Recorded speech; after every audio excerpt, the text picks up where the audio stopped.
Que fait l'armée française au Mali et au Sahel? Le 10 janvier 2013, François Hollande, président de la République et chef des armées, envoie des troupes au Mali.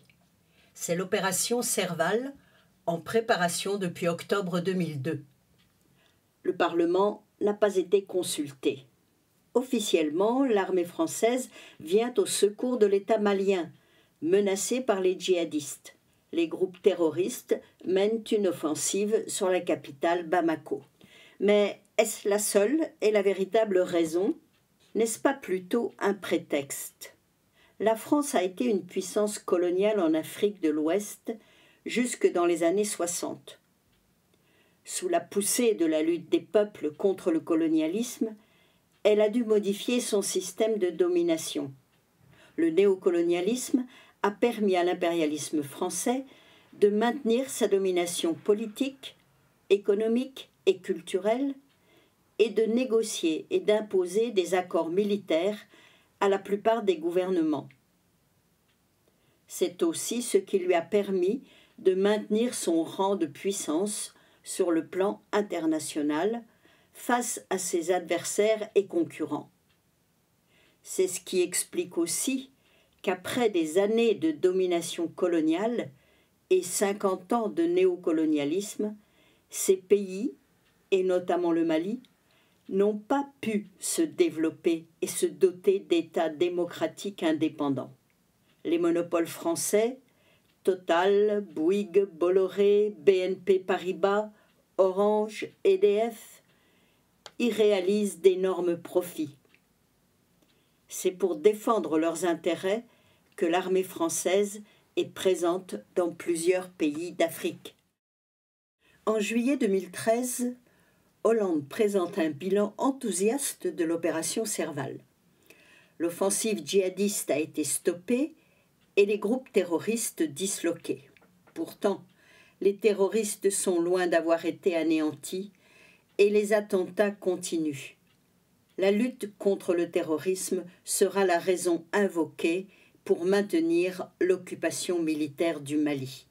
L'armée française va s'installer durablement au Mali et dans la région du Sahel, où elle est encore présente aujourd'hui, en 2021, près de 9 ans après son déploiement. Le Sahel est une vaste zone semi-désertique qui s'étend de la Mauritanie à Djibouti, de l'océan Atlantique à la mer Rouge. Cette zone possède un sous-sol riche en minerais, or, uranium, métaux rares, pétrole et des réserves d'eau. C'est aussi, historiquement, une vaste zone d'échange. Après la guerre menée par la France et le Royaume-Uni, avec le soutien de l'OTAN, contre la Libye, ce pays a été démantelé et les groupes djihadistes ont profité du chaos créé pour se répandre dans cette zone incontrôlée et incontrôlable de plus de 3 millions de kilomètres carrés aux conditions géoclimatiques hostiles. Ces djihadistes ont aussi mis la main sur d'importants stocks d'armes. Le terme de djihadiste recouvre des réalités différentes. Il y a des groupes armés qui se revendiquent de l'islam, comme les salafistes d'Ansar Dine ou d'Al-Qaïda au Maghreb. Il y a également des groupes rebelles comme les Touaregs, indépendantistes du mouvement national pour la libération de l'Azawad, le MNLA, des insurgés arabes du Front de libération nationale de l'Azawad, FLNA, qui combattent le gouvernement central malien qui délaisse complètement ces régions du Nord Mali.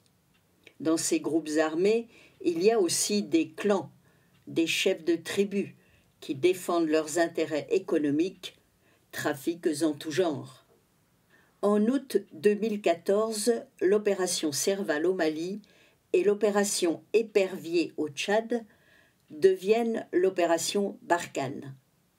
La France redéploie son dispositif militaire sur 5 pays de la zone sahélienne, Mauritanie, Mali, Burkina Faso, Niger et Tchad.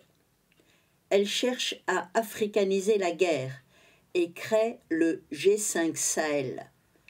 Des contingents de soldats de ces 5 pays sont mis sous commandement militaire français avec l'objectif toujours affiché de lutter contre le terrorisme. Au total, fin 2020, Barkhane compte 5100 militaires français, 4000 soldats des troupes du G5 Sahel, auxquels il faut ajouter environ 20 000 casques bleus de l'ONU, la MINUSMA, et les troupes des différents pays de la zone. Quels sont les résultats de l'opération militaire au regard des buts affichés? Depuis l'intervention de janvier 2013, non seulement les groupes djihadistes qui sévissent au Mali et au Sahel n'ont pas disparu, mais ils ont étendu leur zone d'action. Le gouvernement français annonce régulièrement avoir tué tel ou tel chef de ces groupes terroristes. Mais cela ne met pas un terme aux attaques. Au contraire, les attaques toujours plus meurtrières de ces groupes, les attentats et les enlèvements qui touchent essentiellement les populations civiles se poursuivent. Il est un fait incontestable. L'intervention militaire des puissances impérialistes occidentales, dont la France, en Afrique ou ailleurs, crée plus de terroristes qu'elle n'en élimine. En effet, le terrorisme se nourrit de la misère et de l'humiliation, de la colère contre le pillage impérialiste et contre la décomposition des États néocoloniaux dont les gouvernements qui défendent les intérêts de l'impérialisme français sont incompétents et corrompus. Quel bilan pour les pays de la zone des 3 frontières, Mali, Burkina Faso, Niger, après 9 ans d'intervention militaire française? Le nord et le centre du pays ne sont plus administrés. Les services publics ont disparu. Les populations sont livrées à elles-mêmes en butte à l'insécurité. La famine gagne et la colère populaire grandit contre l'incurie du gouvernement malien et l'occupation militaire française qui n'a fait qu'aggraver leur situation. Dans la zone des 3 frontières, les populations sont sous le feu des bombes de l'armée française et des attaques djihadistes. Elles sont aussi victimes des conflits interethniques, notamment entre éleveurs et agriculteurs. Un des enjeux est le contrôle de cette région riche en minerais, notamment en or, convoitée par les groupes armés. S'ajoute à cela ce qu'il est convenu d'appeler les dommages collatéraux. À Bounti, par exemple, le 3 janvier 2021, 20 civils qui participaient à un mariage ont été tués lors d'une frappe de l'armée française. Au 1er janvier 2021, l'ONU comptait 2 millions de déplacés au Sahel, dont plus d'1 million au Burkina Faso. D'après la Coalition citoyenne pour le Sahel, entre 2017 et 2020, les attaques contre les civils ont quintuplé, passant de 205 morts en 2017 à 1096 en 2020. Quelle était la situation à l'été 2021? Mis face à ces échecs dans la lutte contre le terrorisme et à l'opposition de plus en plus forte des peuples à sa présence, face également à la concurrence d'autres puissances impérialistes de plus en plus entreprenantes, comme la Chine et la Russie, l'impérialisme français est contraint de modifier son dispositif.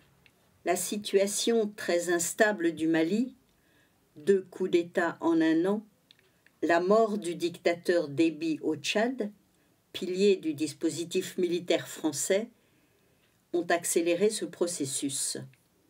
Au printemps dernier, Macron fait appel à l'UE pour mettre en place un nouveau dispositif appelé Tabouka, dispositif qui remplacerait Barkhane. Il s'agit d'une coalition de forces européennes soutenue par la logistique de l'OTAN. Les forces militaires françaises passeraient de 5100 à 2000 soldats, essentiellement des forces spéciales. Le contingent des autres pays européens monterait en puissance au cours des mois à venir. Quels sont donc les buts véritables de cette coalition ? Au regard de ce qui vient d'être exposé, les buts de cette coalition sont les suivants. Empêcher le développement de la résistance des peuples d'Afrique, et notamment ceux des pays de l'Afrique de l'Ouest, à la domination impérialiste, faire barrage à la concurrence de la Russie et de la Chine, renforcer la domination de leurs propres monopoles dans ces pays. Mais par-delà les déclarations de plusieurs gouvernements des pays européens en faveur de Tabouka, ce dispositif rencontre des difficultés pour sa mise en œuvre. Plusieurs gouvernements hésitent à engager des forces dans un dispositif qui défend avant tout les intérêts de l'impérialisme français. L'opposition à l'envoi de troupes militaires à l'étranger, et notamment en Afrique, s'élargit. Le bilan de 20 ans de guerre de l'impérialisme en Afghanistan contribue à ouvrir les yeux de secteurs plus larges de la population, et notamment de la jeunesse, sur les véritables buts et les conséquences des soi-disant guerres contre le terrorisme menées par les pays impérialistes. Parce que ces opérations sont non seulement inefficaces contre l'hydre terroriste, mais qu'elles contribuent à la nourrir, parce qu'elles ont des conséquences dramatiques pour les peuples des pays qui la subissent, parce que les organisations révolutionnaires anti-impérialistes démocratiques des peuples du Mali, du Burkina Faso, du Niger exigent le départ des troupes françaises et étrangères de leur sol, parce que ces opérations militaires extérieures coûtent cher en hommes et en matériel, parce que nous voulons établir avec ces peuples des liens de solidarité et d'amitié, parce que nous soutenons leurs aspirations à décider seuls de leur destin, avec toutes celles et ceux qui partagent cette analyse et ses conclusions, nous exigeons troupes françaises hors du Mali, hors du Sahel.